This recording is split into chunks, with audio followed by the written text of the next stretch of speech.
werewolf metaphor is like so perfect. This werewolf archetype for just, how do we protect ourselves if we're friends with werewolves, with somebody who's like in an up power position from us, and likewise, how do we mitigate as much as possible the harm that we would do, recognizing that we might be in a werewolf kind of position, with somebody that would be like in a systemically down power position from us. I can teach about power and rank and privilege, and I can teach about, theories of justice or whatever, but in my day-to-day life, what actually matters is the person who's in front of me. And what actually matters is that I always keep in mind, I'm the werewolf. All of us have these werewolves within, but this person is who I care about and that I want to connect with. And I can have, theoretical debates elsewhere, but in this moment, this person is in my care. Hello and welcome to the Stoner Story Witch. My name is Kristen, and I am so grateful to be hosting this podcast on the lands of the Chorotega people, colonially known as Costa Rica. I am very excited and a little unclear about what exactly this mini season of podcast is going to turn into, but I am very excited to be in co-creation of it with my mentor, teacher, and friend, Carmen Spagnola. Now, many of you who have been listeners have heard Carmen on the podcast before, and I will make sure to link to those episodes in the show notes. Now, I met Carmen about 5 years ago, and I have worked with her one-on-one in attachment repatterning. I have taken courses with her. I did a wilderness quest with her. I have done a lot of work. A lot of the work that she has put into the world has felt so deeply resonant to me. And I feel safe being in her care because of her very critical analysis of power and how attachment biology can actually be weaponized against people in the case of, fascist dictatorships and cults and things like that. For those of you who remember our conversations around severance, I will refer to that.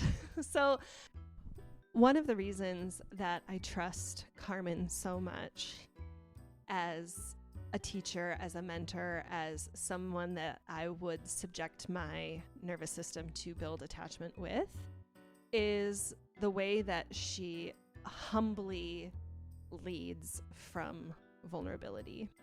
She has done work that has deeply resonated with me, that has allowed me to work on my secure attachment with myself, my secure attachment with my children, my secure attachment with my most intimate friendships and beloveds. Over the last couple months, have been dragging my feet in figuring out a way to reach out to Carmen to talk about Feral Diaries, the book that I've been working on for over a year, which in many ways I would say is an integration of a lot of the work that I have done through the work of Carmen and through the facilitation that she has led and the space that she has cultivated in the Numinous Network. So I was feeling this desire to, just share with her, hey, I did this thing. And I don't necessarily need you to read it or acknowledge it, but to be in right relationship with you as your student, as a mentee, as a emerging friend.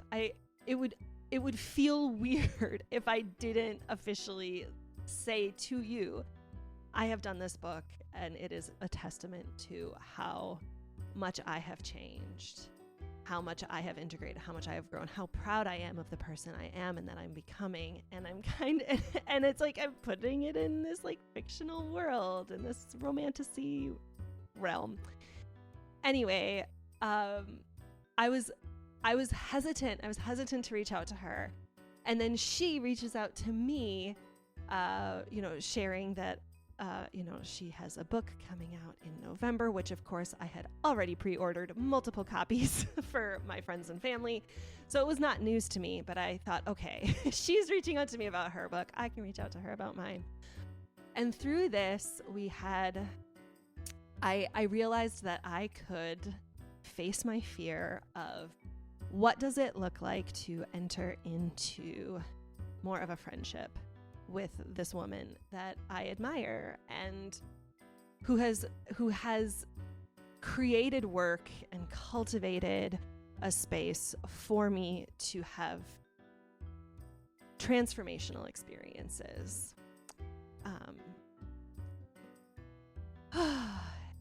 If I think about, why am I doing the podcast? Why am I writing Feral Diaries? If I think like, what's the best case scenario? It's like that more people would stumble upon the teachers that I have stumbled upon. And then not just Carmen Spagnola. I'm in the prophecy school with Dr. Rocio Rosales Mesa. I've done liberation and embodied social justice with Rev. Angel Kyoto Williams. And I've done spaces with Toy Smith.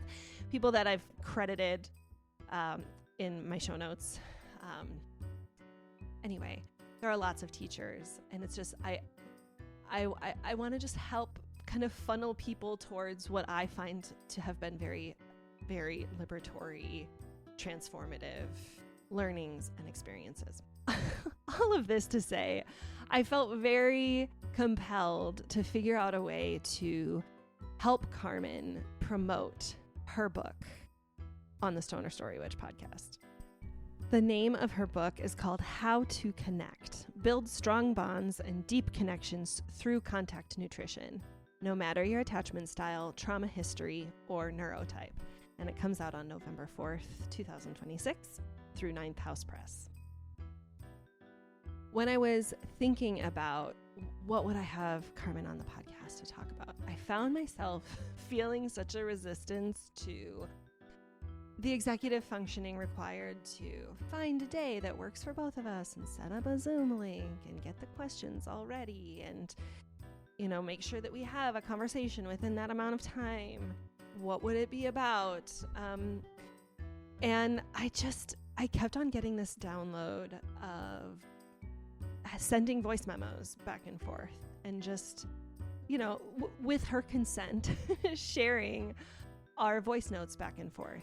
I am proud of the friend that I am and the partner that I am and the mother that I am and how I show up for people.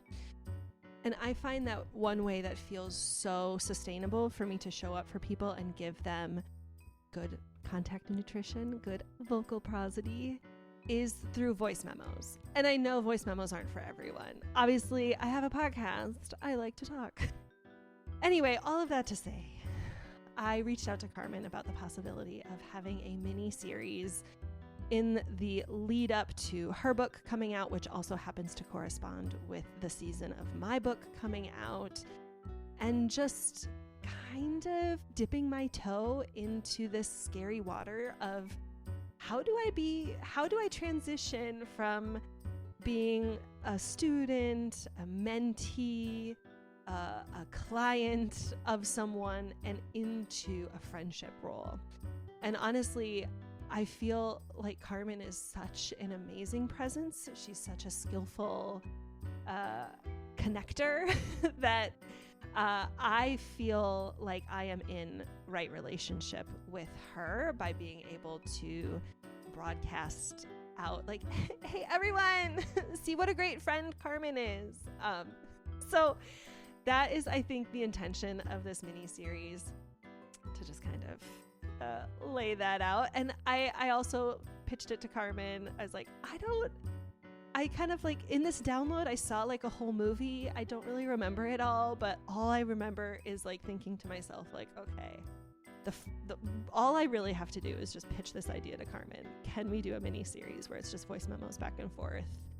And you just know that the intention is I'm going to piece them together for a podcast series through November, and we'll just kind of see where it goes. So it feels just like kind of fun. We're following the breadcrumbs. It feels playful, and it feels like I'm in right relationship with this woman and the work that she has done. And hopefully, it's my hope that we are modeling together, hopefully, a lot of what her book is talking about. That it's like we are it is my hope that you as listeners will hear the way that we can hold each other in our care.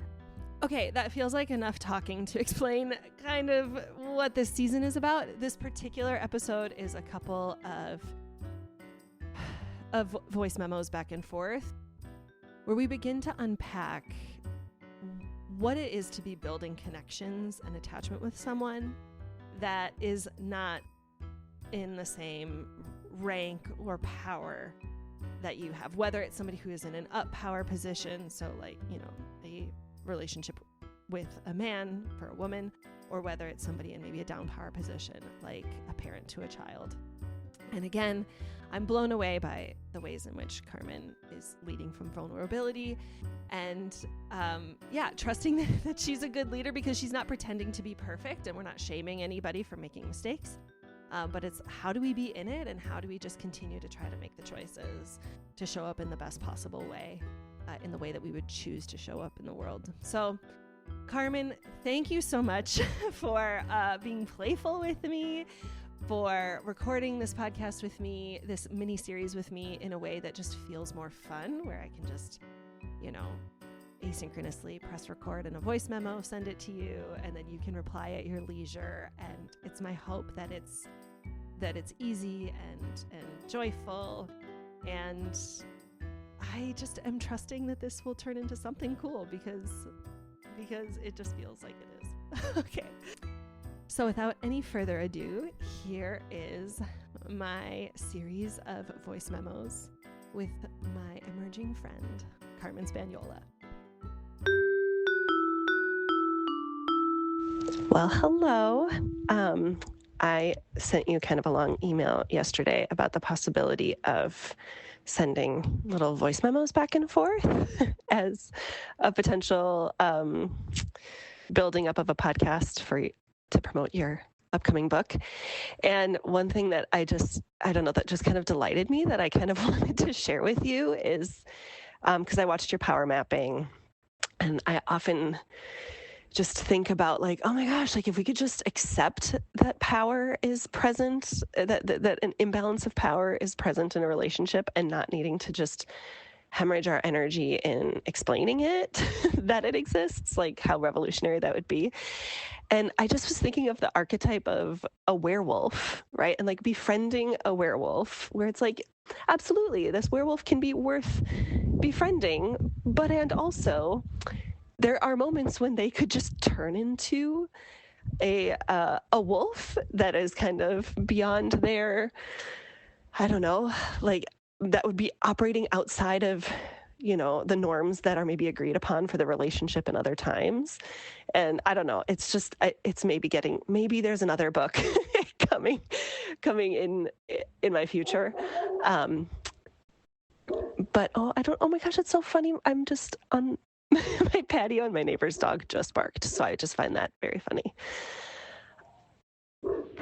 So yeah, not only is it, I guess, important in terms of, let's say, like in my marriage, for me to just finally be at a point where it can be like, hey, patriarchy is operating in these ways that like actually have like really kind of nothing to do with you personally and your worth or worthiness. I love the way that you've said this several times in various contexts in the Numinous Network over the years, where it's just like, you almost can't fault people for it, because it's like, it's just how we're conditioned, even as white people in white supremacy. It's like, it's not guaranteed, right, that a space is going to be safe for everyone, but it's a brave space, and it's a space where we can be committed to doing repair and to just kind of owning our own part. And yeah, I think just as I'm venturing into this kind of new and scary terrain of like, what does it look like to be friends with you, Carmen? And leaving little rambly voice memos is definitely a practice that I do with my friends. So you're welcome. I just remember one of our earliest interactions in my very my very disoriented state. I remember messaging you and just being like, oh my gosh, I was worried that my questions were making you angry or upset or something. I was coming in hot with questions and kind of saying like, oh my gosh, I'm worried that you hate me now that I have all these questions. And you made some comment of just like, well, even if I were having a reaction, like, it's not that you did anything wrong. That would just be my own avoidant or, my own, dysregulation at the given moment that would be operating, just the idea of, like it not being my fault that like something I did would have prompted you to have had like a certain feeling and how very transformative that was for me at that time in my life. And I think even still now, honestly, to just be like, okay, like it's not my fault for triggering you. It wouldn't be your fault for activating me. But I guess just being, when I think of, the title of your book and how to connect, and it's just like, just staying in it, being able to be like, okay, what am I noticing in this moment? What's true for me? And, and I guess just kind of like allowing our authentic selves to show up and not putting the burden of how we feel on the shoulders of someone else. I'm curious to hear your thoughts and reactions to this. If you wish to, if this is how you choose to engage. More than anything, I just was like, oh my God, this like werewolf metaphor is like so perfect. This werewolf archetype for just, how do we protect ourselves if we're friends with werewolves, with somebody who's like in an up power position from us? And likewise, how do we mitigate as much as possible the harm that we would do, recognizing that we might be in a werewolf kind of position, with somebody that would be like in a systemically down power position from us.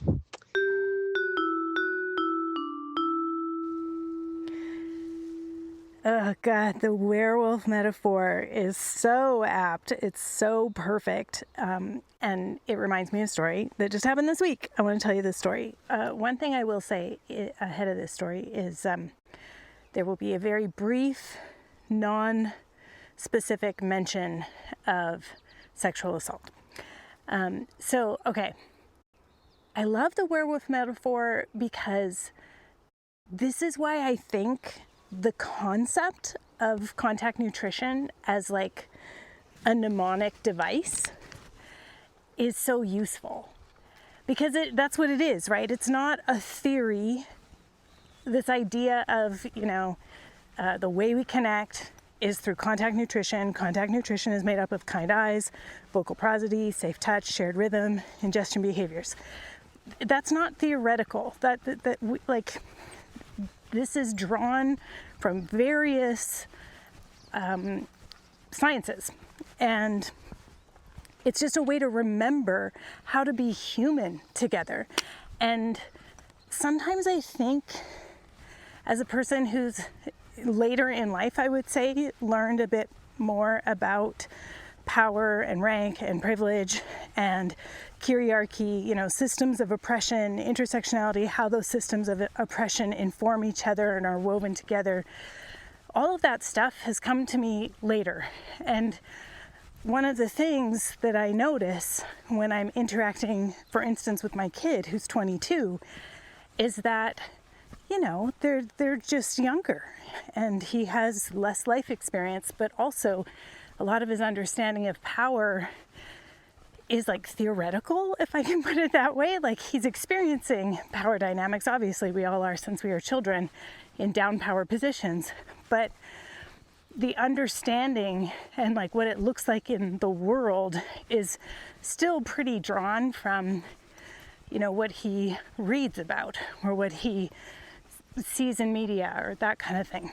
So we had a rupture and a repair the other night, and it was based on a joke that I had made that was that my son, who's a 22-year-old trans boy said was transphobic, which I knew that it was, but I was in the middle of joking with my husband when my kid walked in.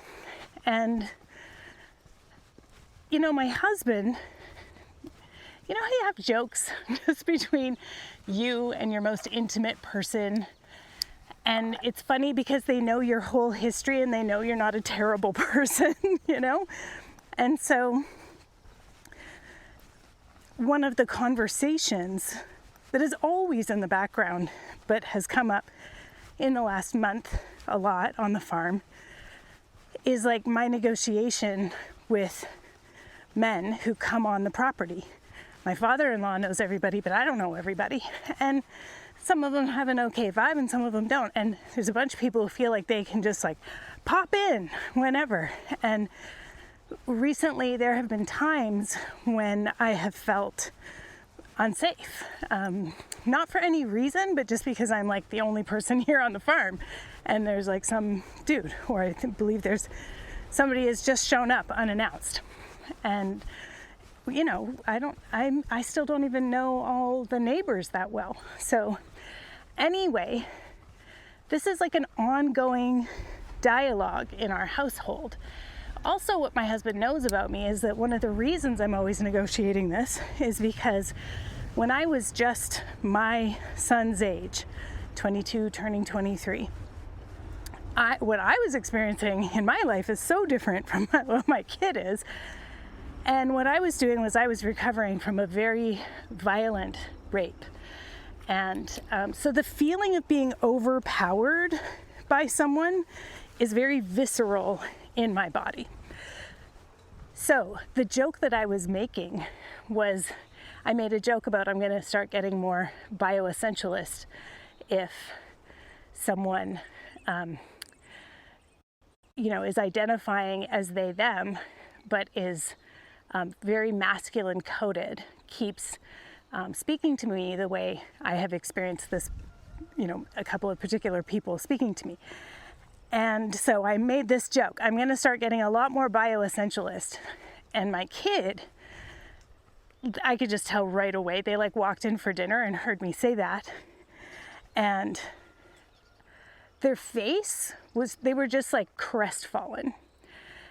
And what my kid didn't know was I had just been explaining to Ruben about how I had been experiencing the level of like demand from a couple of individuals as a lot of pressure and violation of boundaries over and over and over.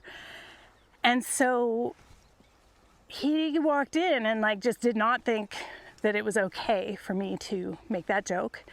And the part of me that was like, where does my visceral reaction come into your calculation here?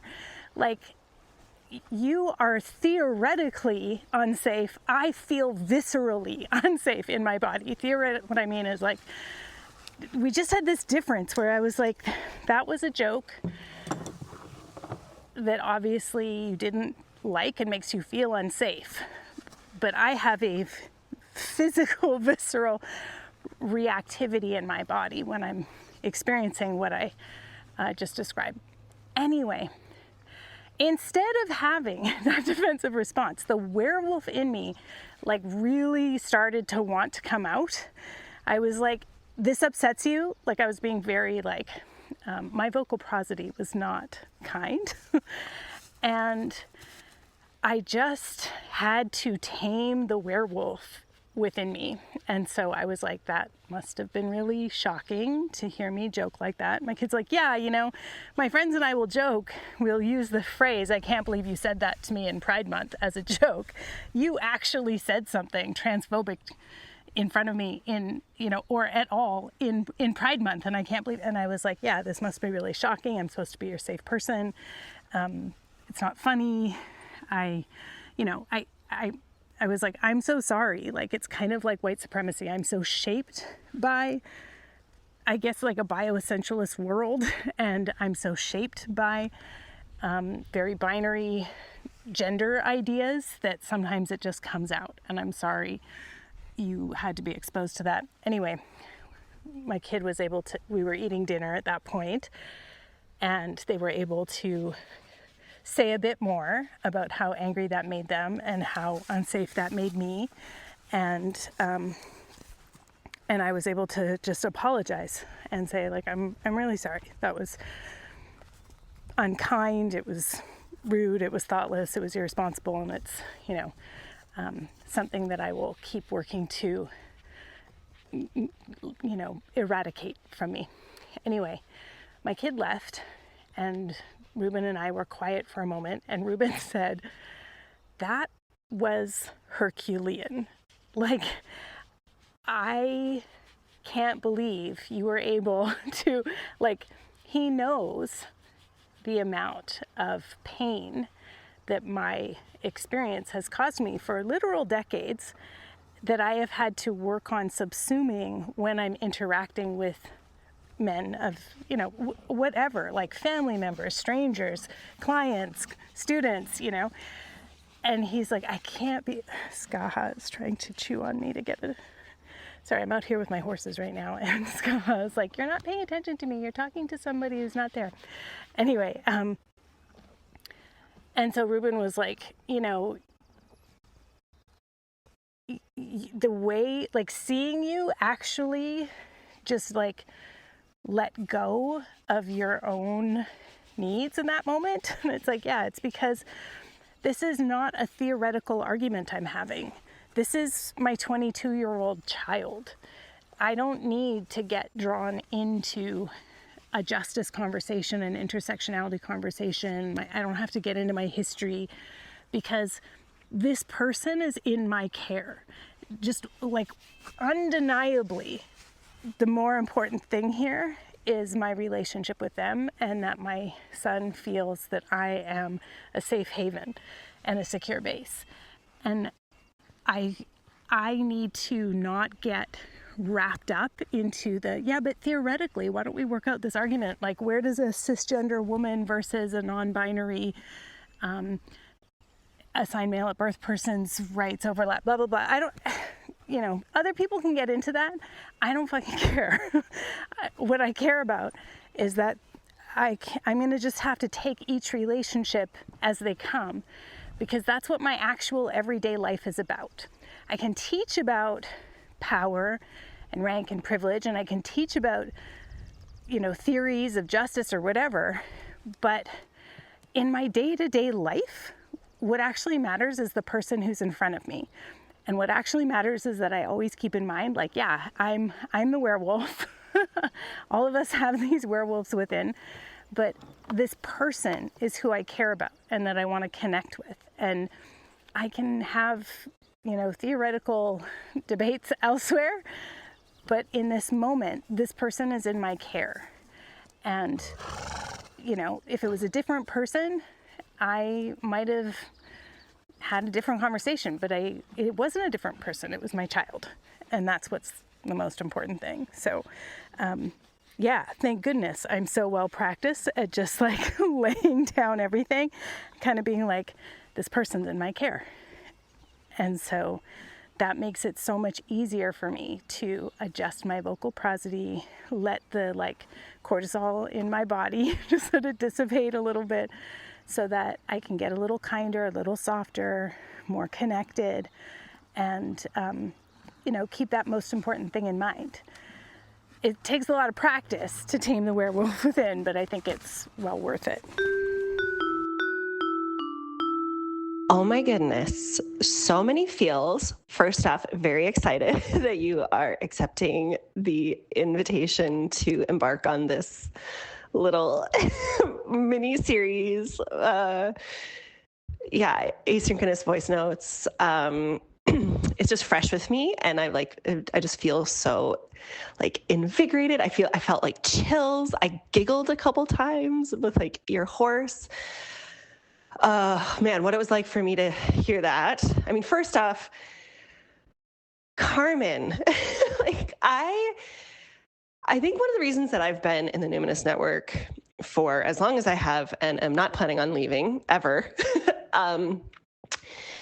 is how you lead from vulnerability. Like you have written this book about like how to connect, and you're like, oh, well, let me just tell you about like, let me just show you a very recent receipt of a time that I like, that I hurt someone close to me. And also just the way that you consistently talk about this power dynamic of being the parent to your child, that your child is in your care. And that like, this is, I know something that I almost kind of like as I would say a parentified child. I think a lot of people with, parents that are in that boomer generation, or at least a lot of my beloveds have the experience of like, oh, I needed to change my feelings, or I had to, present a certain way lest I upset my parents with my feelings.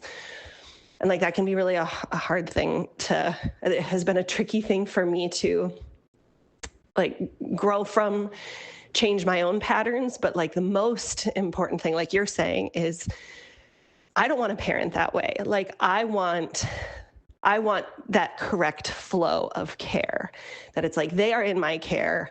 I am extending compassion and curiosity. Like their needs are bigger than mine. And it doesn't mean that I don't have needs. It doesn't mean you don't have those needs, but it's you're not getting it from your kid, right? That's why having colleagues, having Ruben, having your own care network is so important. And like, I think one of my most visceral reactions was because I felt the tightness. You're like, and then my kid left, and just hearing Ruben be like, that was Herculean. And like, fuck yeah, it was.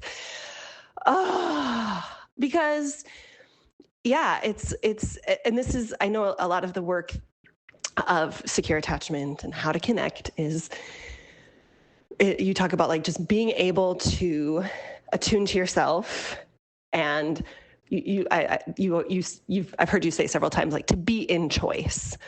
And to be in choice means knowing, like what are the values that matter most to you. And I mean, I know that being a mother is like, one of your strongest identities that you lead with.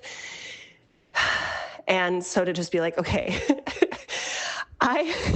just despite wanting to be seen and recognized for your pain and to be understood. And it's like, but your kid is not there to understand or recognize you, at least in this moment. In this moment, your kid is bringing that hurt. And so how do you show up is to be like, yeah, like makes sense to me. And that is like, and then just such a beautiful moment, the fact that Ruben got to witness it and celebrate you and be like, okay, I see you. And I'm so flattered that you're sharing it with me, that I get to also just praise you for that skillfulness and the vulnerability to share it with me. And yeah, I love like how to connect, how to tame that inner werewolf, because that is what it is when we're trying to love someone that we can identify is in a down power position. It's like, okay, needing to check, okay, when is my, when am I at risk of not choosing to live within alignment of those values? So for me, when is my need to be seen or validated getting in the way of me being able to connect with my kid? And to be like, okay, I can just trust the spirits, the competent protectors. I can just take some deep breath, whatever those like little practices in those moments are, like, okay, like I have someone who can hold me in their care after this, but like, how can I just resource myself in this moment to show up for the way that I want to show up? Brilliant, Carmen. Thank you so much for sharing. It's also interesting for me, like this, having my kid being in my care, but my kids are also wanting to practice being a caring person.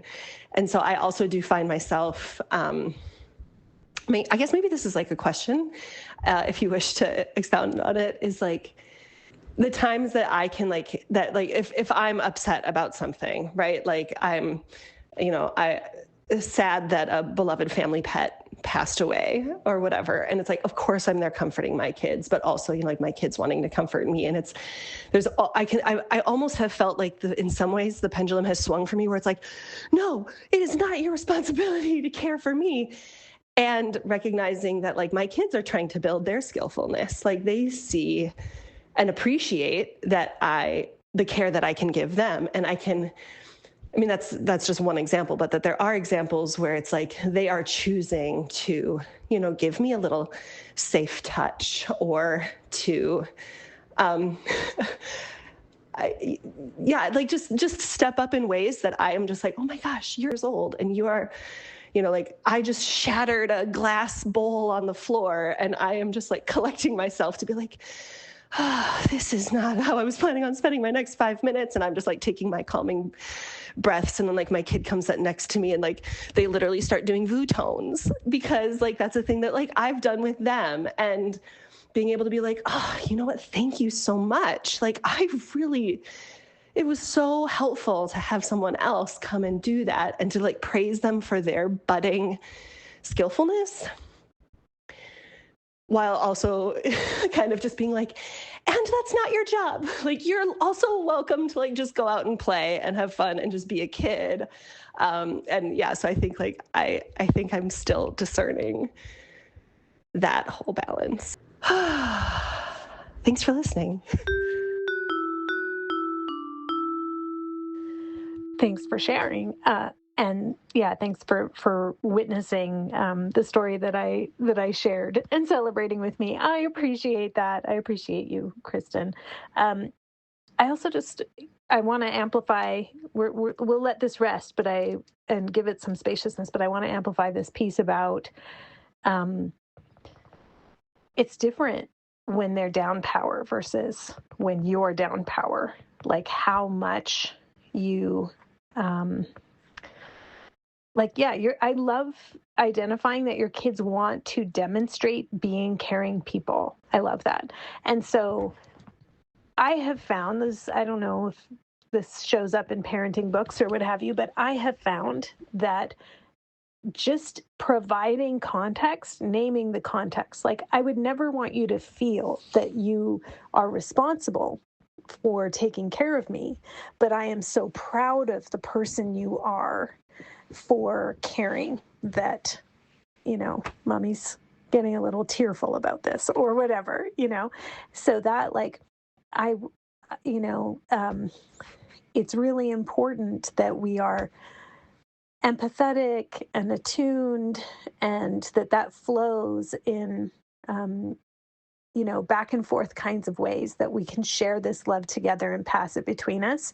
But I want you to know that like, it's my job to channel as much love and as much safety and as much calmness and sweetness and nurturance towards you as possible, to like take the best of the world and pour it in your direction, shower it on you, like, and I'm so proud of the person that you are, that you're so caring and empathetic and you just take to this like a duck to water. But also, your needs are really important. And also you're the kid and I'm the mommy, and so I appreciate that. And, and then we carry on. So I find contextualizing for younger people about the power dynamic, which is truly just naming the power dynamic. This is your role, this is my role, and what we're doing right now is we are sharing the abundance of love that's available in our family. And as we do that, it grows and there's more love available for our community. And it's always important to be, directing this surplus of love towards people who are not getting enough, right? And thank you for naming that it's important that we have other networks of care and communities of care. And God, it's so, so important. This is why it's so important. For instance, so now let's think about if we are doing a lot of attunement and caretaking, and we are the locus of someone else's emotional life, but they are up power from us, we need to stop doing that. So for instance, this is why, like, if you are in a cis hetero marriage and your husband doesn't have friends, that is his, like, number one A++ priority before you go to couples therapy. Like, there's no point in going to couples therapy if he can't have conversations with other people as well. That's like a skill set he needs to develop and needs to cultivate amongst, friends. And they don't have to always be male friends, but it would be great if they could do that, right? So there is a certain point where when you are the down power person, you have to contextualize again. Like, it's not like I'm not here for you, husband. It's just that I can't be the only person here for you.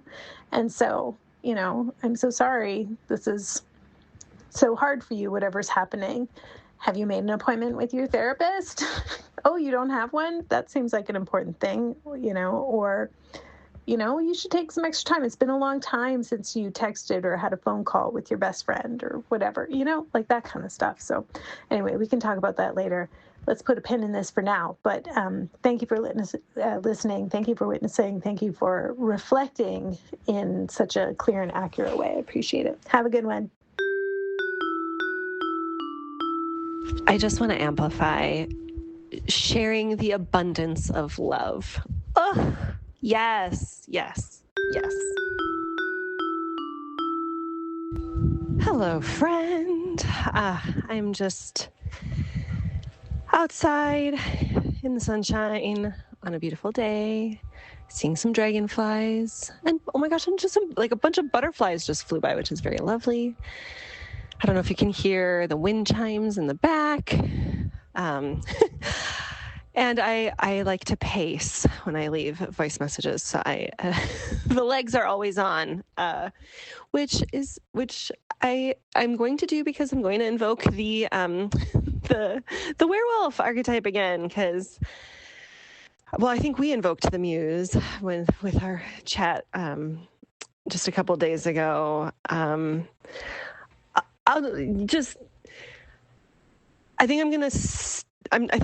think I want to keep it on like this werewolf archetype for now, where the idea of like, how do we relate when one of us is a werewolf or when someone else, like when we're trying to relate to somebody who like can be that, there's something like kind of dangerous about you that is like, you can operate outside of your own control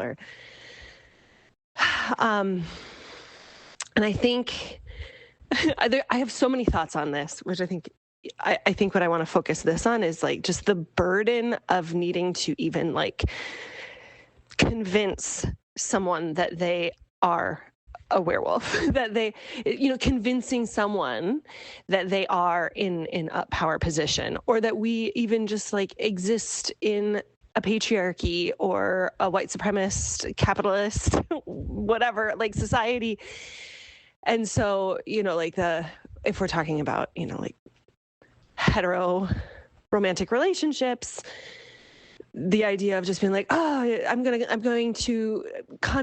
to name that patriarchy is a factor, and like that defensiveness that comes up, which is almost like you're starting to turn into a werewolf right now, and you're like denying that you are a werewolf this entire time, like the absolute like crazy making of that. Of needing to, of like being in a relationship with someone, trying to get your attachment needs met from them, trying to feel seen by them, safe in their care, and then being like, we can't even just name the fact that like that like there is something that is unequal, that there is there is responsibility that you have for my safety, that you are not rising to the occasion. And I think where I'll go with this, I think let's stay on the kids for now, because I just today I download Instagram on Saturdays so that I can see your meme train, and then I delete it on Sunday. Like, this is my rhythm with social media right now.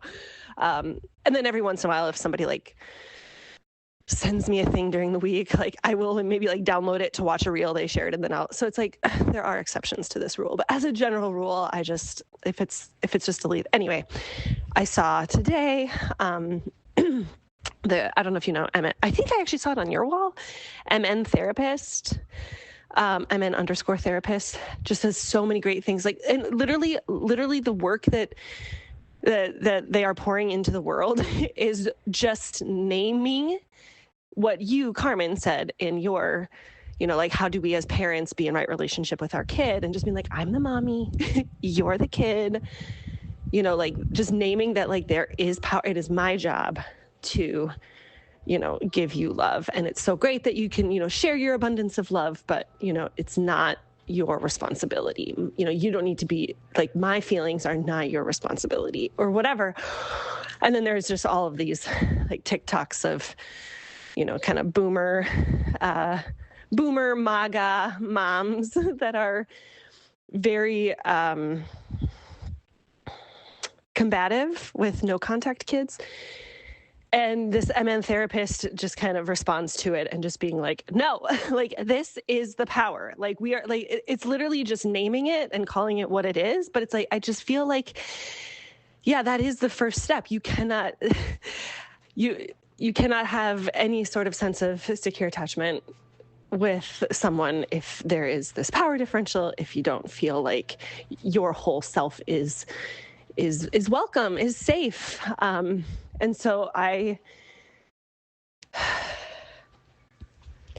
I'm going to let that breathe as from like kind of a parenting perspective. Maybe I'll send another one. But yeah, I think, okay, yeah, I'm actually going to let this breathe for just a sec and gather my thoughts about how this shows up in some like romance genres. So we're going to still access this dynamic without it being like directly at my relationship right now, for instance. But yeah, okay. Curious to hear your thoughts and responses if you have any, and no pressure if not. Okay, so regarding werewolves as a cis-het romantic entanglement through the lens of like popular romantasy series, I just want to say, like, I haven't actually read any werewolf romantasy, so I'm still relatively very unread in this genre, aside from, a handful of series, and then just being like, I am going to write a fan fiction on one. And I think just what I want to name about how romantasy deals with power is in my limited experience, it's like the female protagonist is often in a down power position. It's, she doesn't have a whole lot of power, or even if she like maybe is like a princess, let's say, she still lacks agency. Like, she, of course she doesn't want to be the princess, or there's some deconstruction of, like, actually the empire, the kingdom is, I mean, you already know all this, right? The kingdom is not what she thought it was. Anyway, and then there is this man that comes, and he is powerful in very meaningful ways. And he's like aware of it, and he uses it for the greater good, for collective liberation. They are comrades together. Maybe he helps her to like even see the big lie, and kind of like shows her the way and connects her with a bunch of other allies, and they're all in the revolution together. And it's this amazing, sexy thing. And then, like, I shit you not, Carmen, like 3 books in, it literally is like he kind of takes, it's like then like the marital tropes kind of, it's like, of course, like maybe she gets pregnant, and there's a complication with her pregnancy, and then he's like withholding her own medical information from her. In the series A Court of Thorns and Roses, like, I fell in love with this like male main character in the first 2 books, and then like later on I was just like, what the heck? He is not even being honest with her about like her medical condition. He, like, he knows that like she has a high risk pregnancy, and he like doesn't want to tell her. And I'm like, fuck you, dude. Like, I'm just like, we like these men cannot hold it together. Like even fictional men written by women, like we cannot even like imagine a world where we don't fall back on like the comforts of, if we can call it comforts, I think just like the tired tropes of like, I don't know, paternalism and just fucking bullshit. And okay, so wait, where does this all land? Is like, it's like we fall in love with these men that are, you know, like aware of power, of their power, and, you know, they're willing to sacrifice the high regard.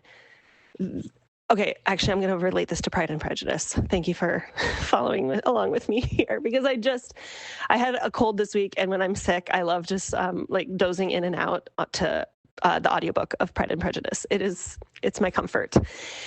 And like, you know, how Mr. Darcy does not give a rat's ass about his aunt, Lady Catherine, who absolutely does not want him to marry Elizabeth. Like his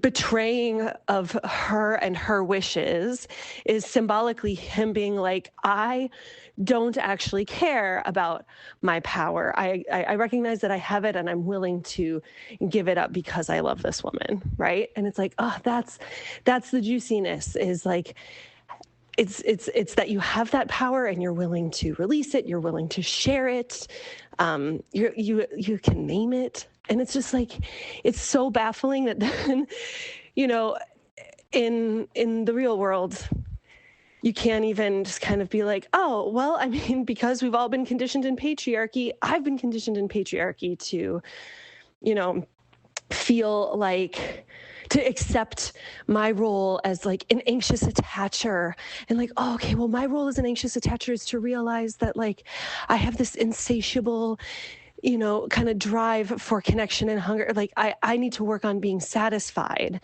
So then I can gaslight myself into being like, oh, well, I just need to be satisfied with what a male partner can give me, and not actually, even as a feminist, be like, hey, you know what? Actually, like, he was not giving me what I needed for a really long time. And I was asking and making it so easy, you know, like to be like, this is what I need. This is what I want. Why won't you do this for me? I will make this a little bit more personal.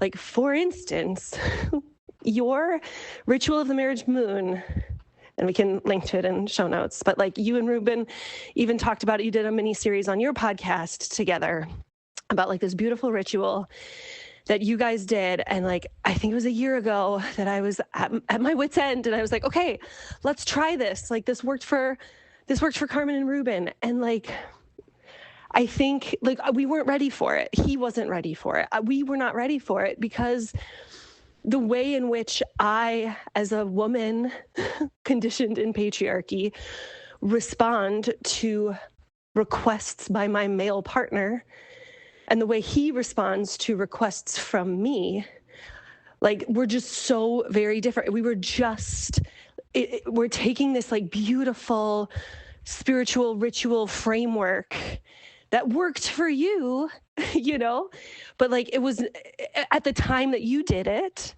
but like without us both being on board with the fact that like, okay, there is this differential. Like I am already primed to have this ritual be like front and center of my day. Like, and like the idea that it's like, I'm trusting that he will do it, that it's like a can't do and not a won't do. But it's like, no, he actually just like in that like last year, he just like didn't actually care about meeting my needs as much as he does now.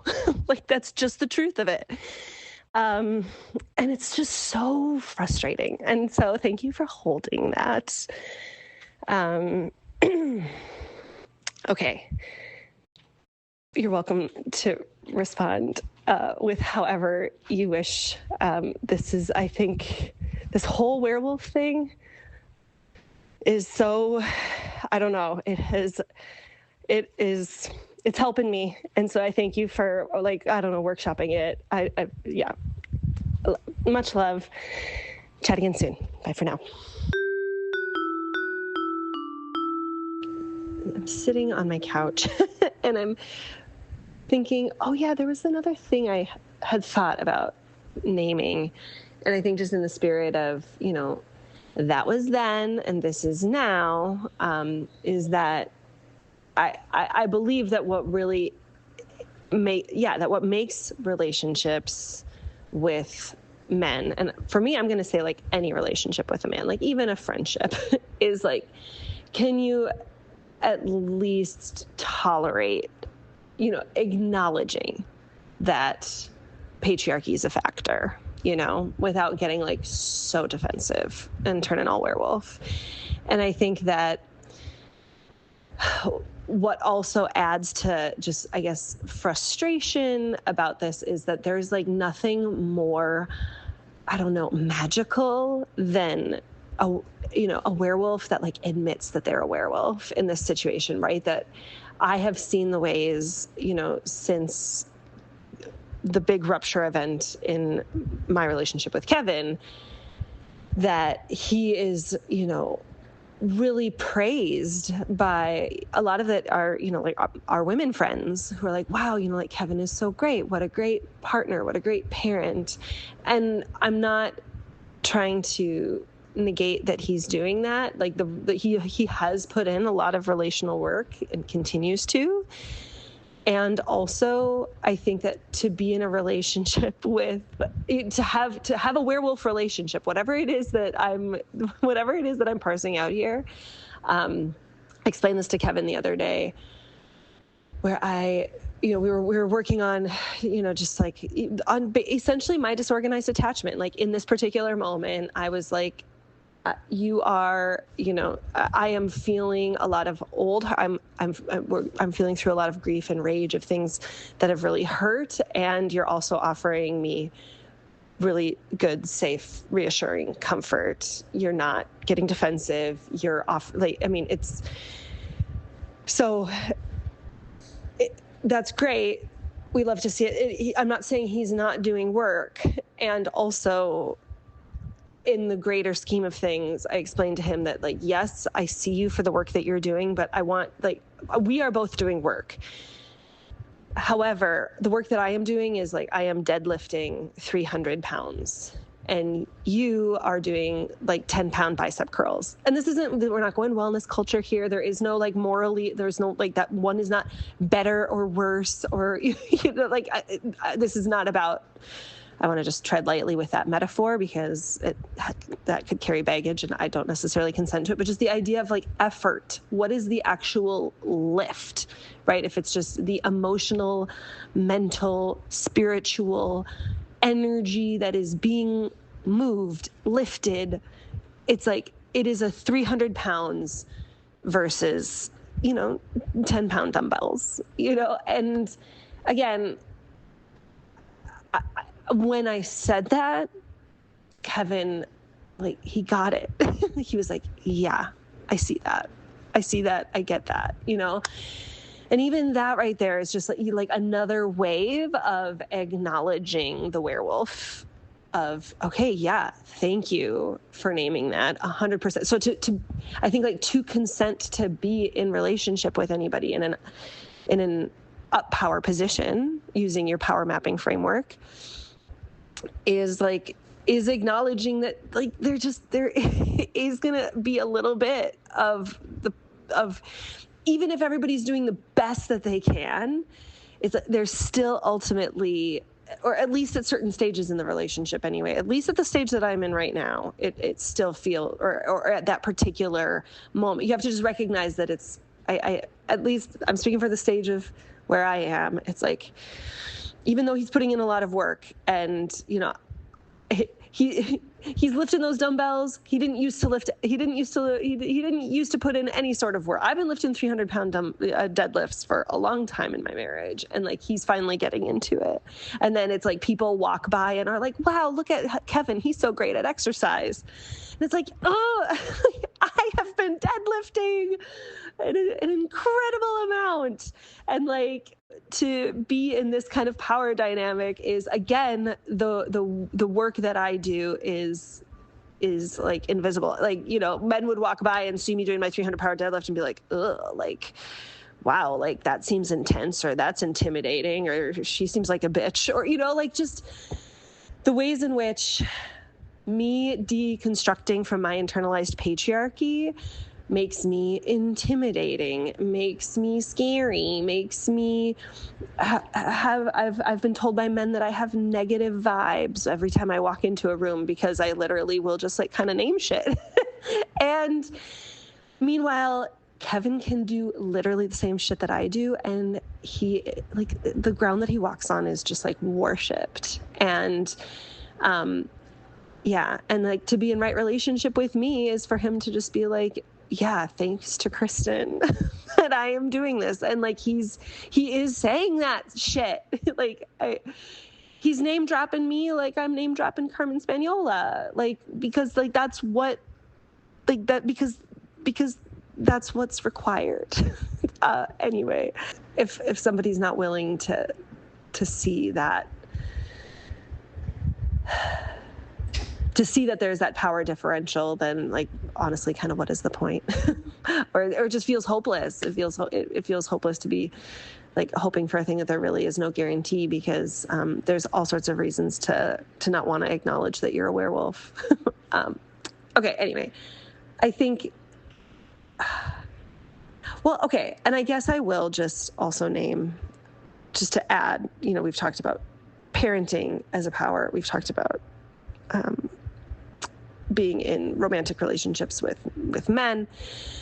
And honestly, I feel like I'm finding more compassion for past parts of myself that have lacked awareness of how white supremacy shows up in my body, and the absolute, like, I have a new appreciation for, you know, friends that I have of the global majority who have just in various moments throughout my friendships with them just been like, I mean, yeah, considering that you're white, you know, you get to do that with a level of freedom that I don't have. And just being like, oh my gosh, yes. Like, thank you for naming that. Thank you for, you know, like, or whatever it is, like all those like little checks and balances, or even, you know, the authors and the change makers that are putting out the books and the podcasts,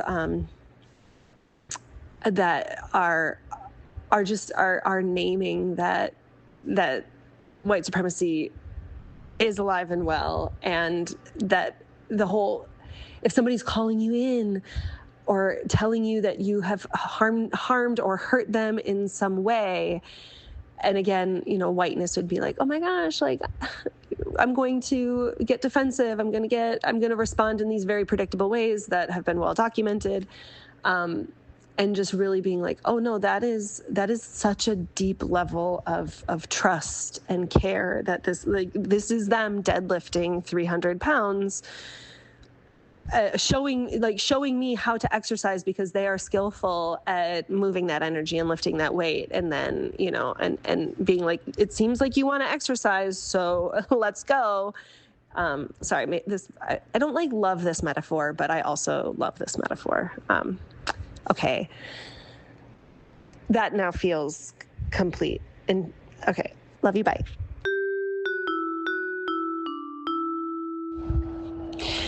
I have no idea where to take this conversation now, because I have been the werewolf again this week in interpersonal conflict with my friend, who is a woman of color.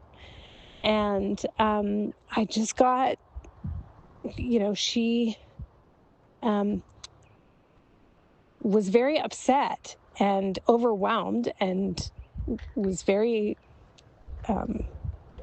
having big feelings, and saying, I'm feeling so disrespected right now. And you know, like that's, I'm not trying to be one of those like somatic police type people who's like, disrespected is not an emotion or whatever. Like, I'm not trying to like tone police or anything, but like, that's a judgment, right? That's just like, you are doing something, and I feel disrespect. It's a judgment of how I am perceiving her, that I don't respect her. And Kristen, when I tell you, something about that just, that arrow landed deep. I was so hurt by that because I respect this woman tremendously. And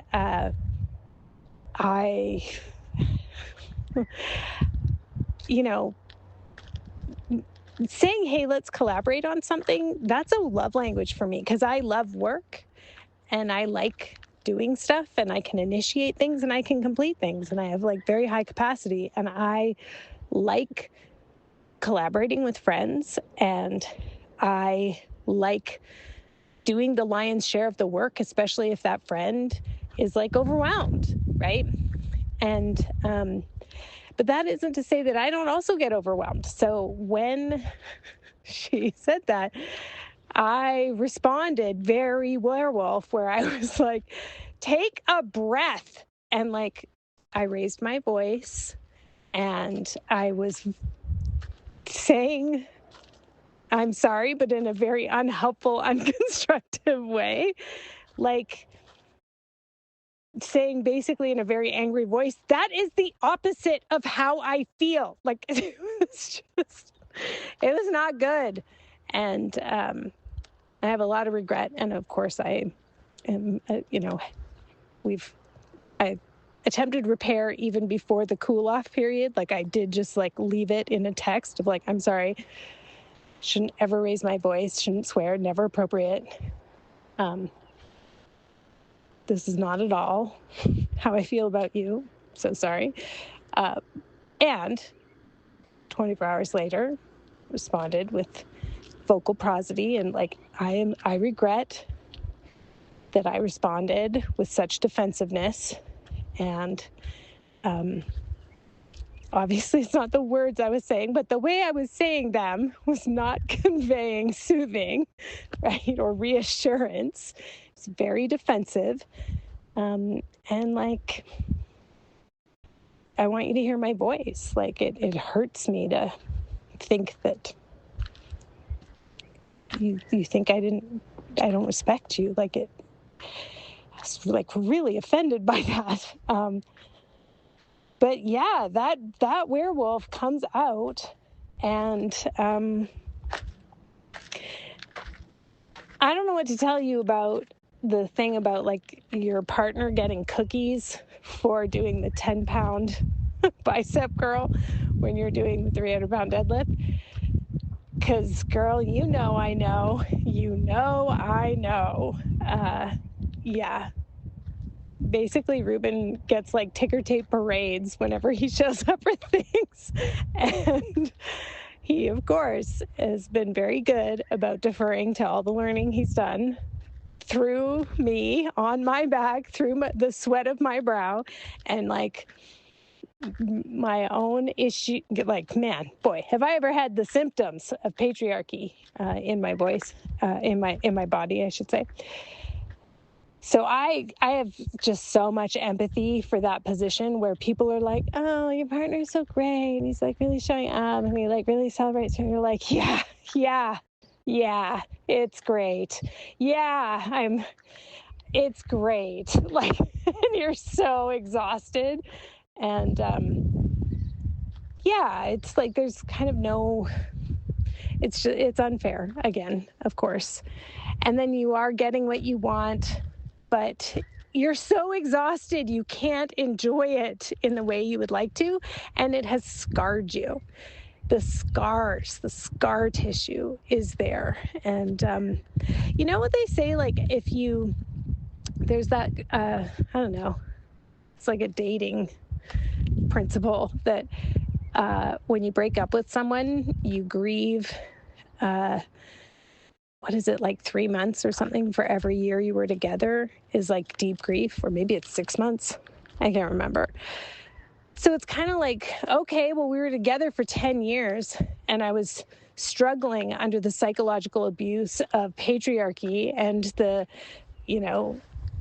invisible labor I did, like the physical, emotional, second shift, right?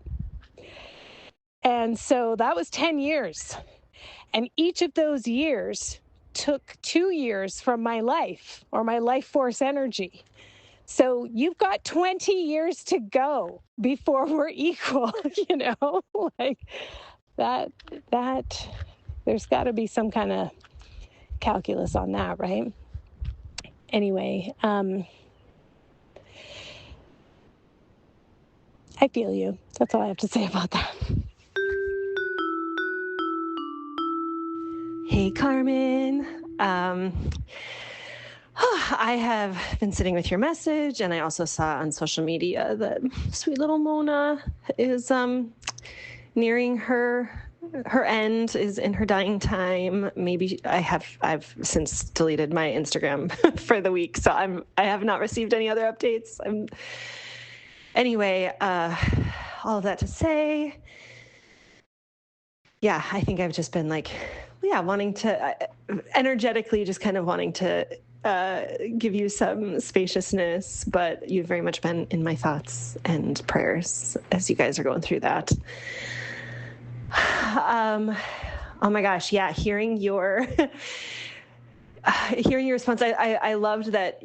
Like what I hear in just the werewolf management that you're talking about is the like, even before the cool off period, there is like an acknowledgement of like, okay, yeah, like I know that I have fucked up and I'm going to make the first bid towards, repair, acknowledging that like, this was not great. And then, yeah, you saying like within 24 hours, like giving her like giving this friend, your voice.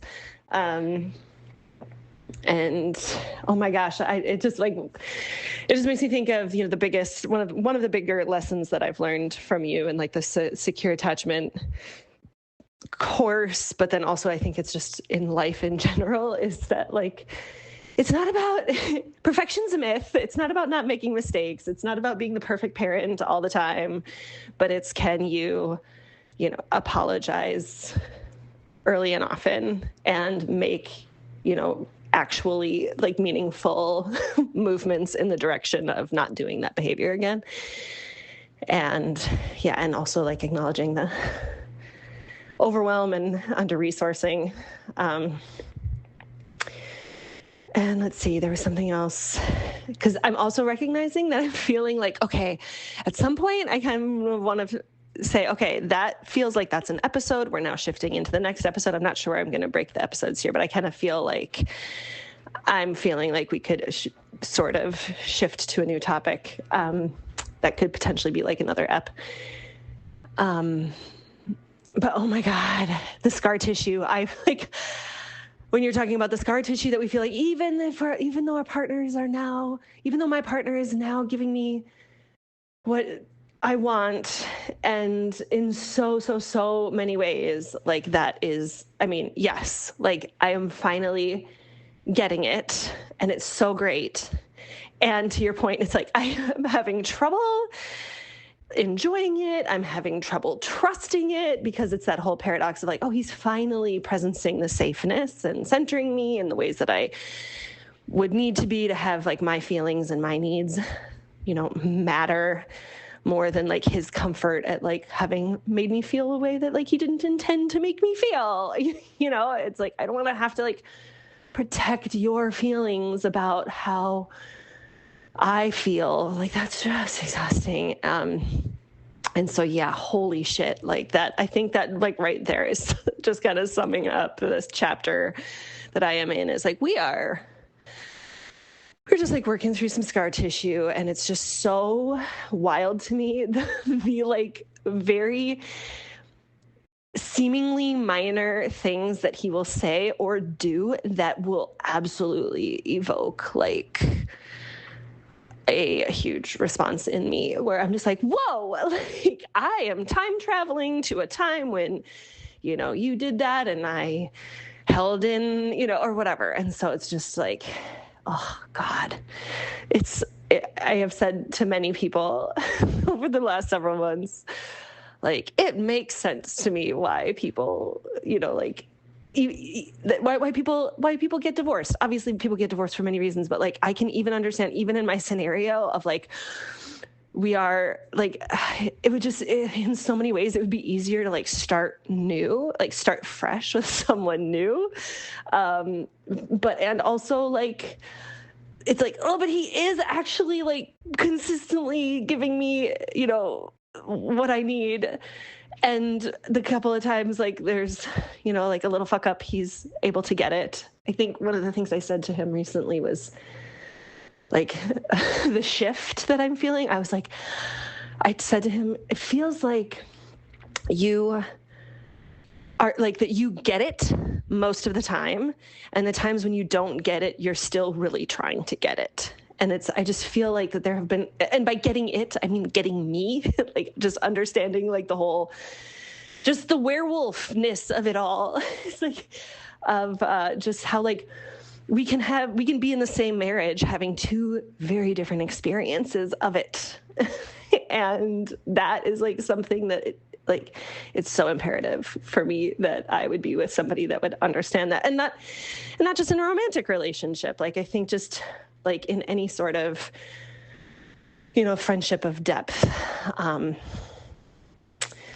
Yeah. Okay. I think I'm gonna leave that there. And I think where I kind of want to pivot, just like in honor, when I'm thinking about like, okay, what are the things that I want to, you know, that I would want to kind of like highlight with Carmen in our little mini series together over the next couple months. And just realizing that like Mercury is going retrograde this week. I was like, I am feeling a little bit inclined to almost just kind of think back to what feels like just very pivotal moments in my sense of connection with you on the Numinous Network. And I don't know, just kind of, I don't know, reviewing, rehashing, I don't know, reconnecting about it, because I just feel like they've been like, just like these very pivotal moments that like, I think about, that I come back to a lot. And as I'm resourcing myself and offering secure attachment with myself. And it is in no small part due to you. So I think this will probably be the episode break, but I will give you a chance to respond and plug your book here if you wish. My next voice memo will be, I think, next episode. All right. Much love, my friend. Bye for now.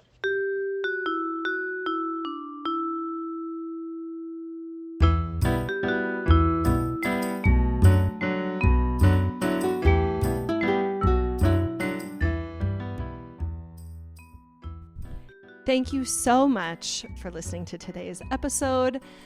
I hope that there was some nugget of information or a moment of juiciness or maybe even like a moment of grappling that you're sitting with. As always, I invite you to share anything that resonated or any questions or comments that you would like to share on the Substack for this episode. Again, Carmen's book comes out November 4th, and it is called How to Connect, Build Strong Bonds, and Deep Connections Through Contact Nutrition, no matter your attachment style, trauma history, or neurotype. And I will obviously be linking to that in the show notes, as well as everything else that I can possibly think of that other conversations that I have had with her on the podcast. Stay tuned for the next episode as it unfolds.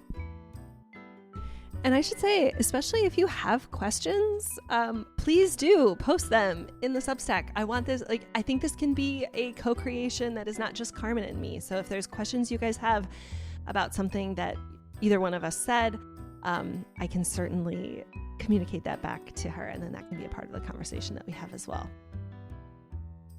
Thanks again, Carmen, for agreeing to this model of podcast interviewing and collaboration. It feels very exciting. Thank you to John Williams and Anais Mitchell for the inspiration for the theme song of the Stoner Story Witch podcast, as well as Matt Schubbe and Kevin Carlo for their creative juices for the cover art and the sound editing and production. And with that, I will leave you with my quote from Rev. Angel Kyoto Williams that says, "Love and justice are not two. Without inner change, there can be no outer change. And without collective change, no change matters." Take good care, everyone.